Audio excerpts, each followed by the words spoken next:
you are welcome once again to Soccer World. We are not robots. And as I have promised the other time, I have said that we'll be taking on a series. We'll be going on a series. We'll be covering conspiracies, superstition in football. By the way, if you have not checked our last video on the Bella Gottman course, I think it's a good time for you to check on the video. It's available on our channel. There you can just go there, conspiracy theories in football. And by the way, the course is still going on. The Bella Gottman course is still on.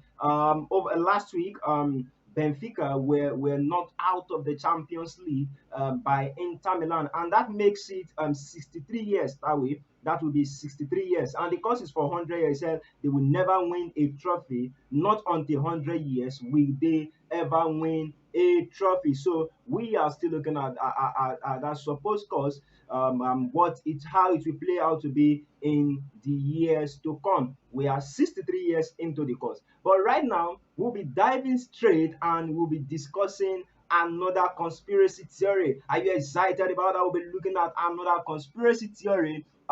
This one is about Australian football. Australian football. Yeah, Australian football. They call it soccer there, but yeah, we call it football here. Yeah.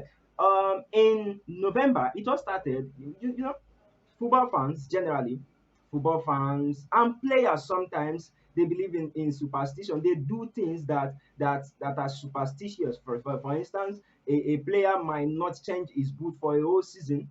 Man, there might not be anything spectacular about that, but he just believe this is my winning shoe. And sometimes football fans they go to stadium and they do things that it's amazing. I mean, superstition. For example, you know Maurizio Sarri, the current coach of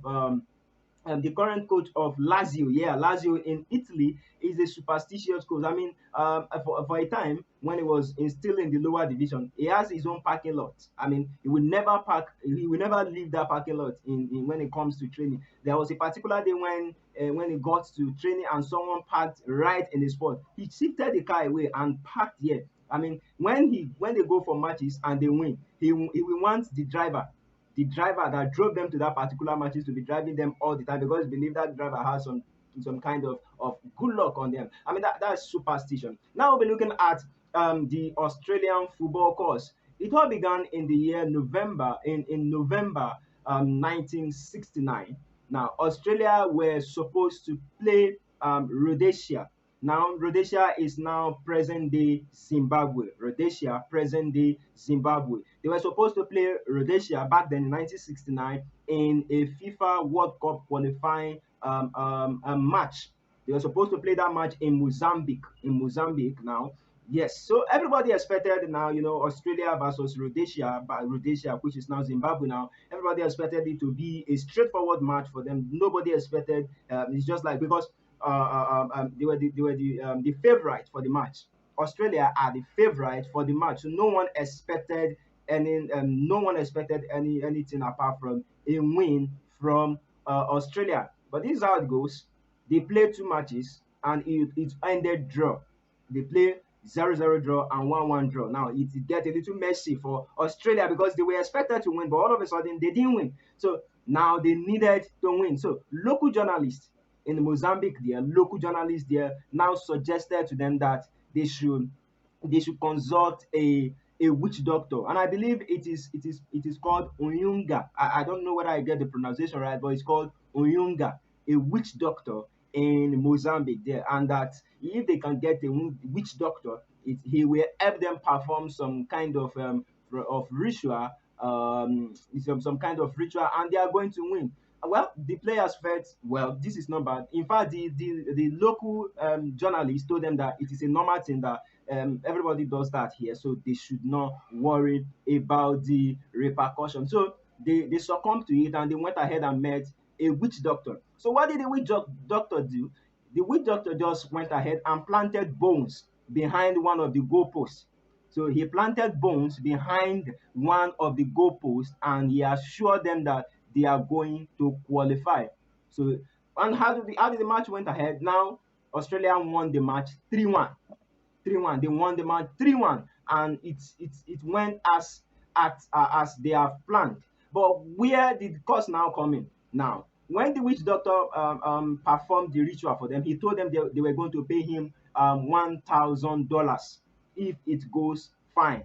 But when Australia won, they didn't pay him $1,000 because probably because they did not have the money, they were not willing, and so the witch doctor laid a curse for them. And for the next 32 years, Australia began to struggle. They began to struggle. The struggle was much. They could not even qualify for the FIFA World Cup until this happened. Stay with me. I'll be right back in a moment.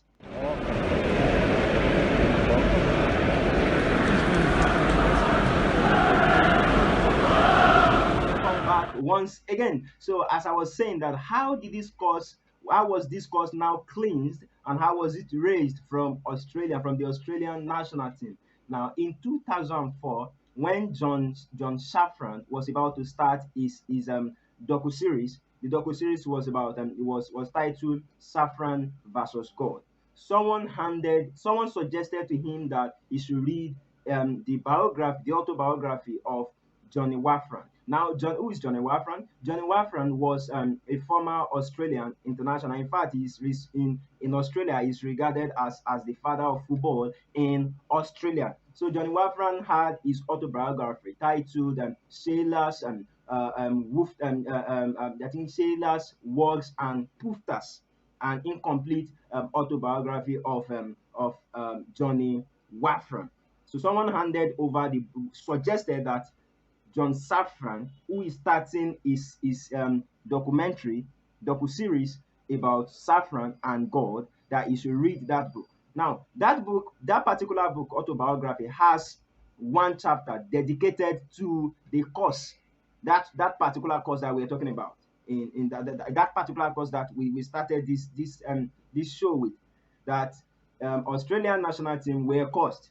So, and Johnny Waffran actually, according to the report, was part of the team that played in that 1969 World Cup qualifier, and he actually believed it, that there is a curse upon Australia. So when John Safran, who is about to start his docu series Safran versus God, heard about this curse, he and his team decided to travel down to Mozambique, to that particular stadium, that particular town. So they decided to go there. And when they looked around, they found two witch doctors, which is called Unyunga. As I've said, I don't know whether I got the pronunciation right. So Unyunga. So they decided to get two of them. And the two Unyunga actually took them to this specific stadium where the course was laid. Now, how did they now lift this course? Now, this is how it goes. So the witch doctors that they met, that John Safran now met, told them that he's going to channel the spirit of the witch doctor that laid the course, because by this time in 2004, the witch doctor that laid the course on Australia is now dead. So what they want to do is they want to call the spirit of the witch doctor, and so that the witch doctor so that they can now leave the course. So that's what they did. They went to the stadium, they got chicken, a live chicken, and they performed the ritual. In fact, how they performed the ritual, they cut off the head of the chicken and they just kind of sprinkled the blood on John Safran and his team. And they went back to Australia, to the National Stadium of Australia. They paint them, they plaster themselves with clay, which represent the years of the courses. So they plastered themselves with clay and went into the Australian National Stadium and stayed there. And after a while, they went and beat themselves off from that clay. And that was how the curse was lifted off Australia. So they had a match against I think Uruguay in 2006, a World Cup qualifying match, and they won the match, and that's how they qualified for the World Cup. And the curse was actually cleared away from Australia after 32 years. After 32 years, as you can see, after 32 years, the cause has been in existence. And that's how we have it today in our series, conspiracy theories in football. Please let me hear what you think in the comment section, and don't forget to like, share, and subscribe.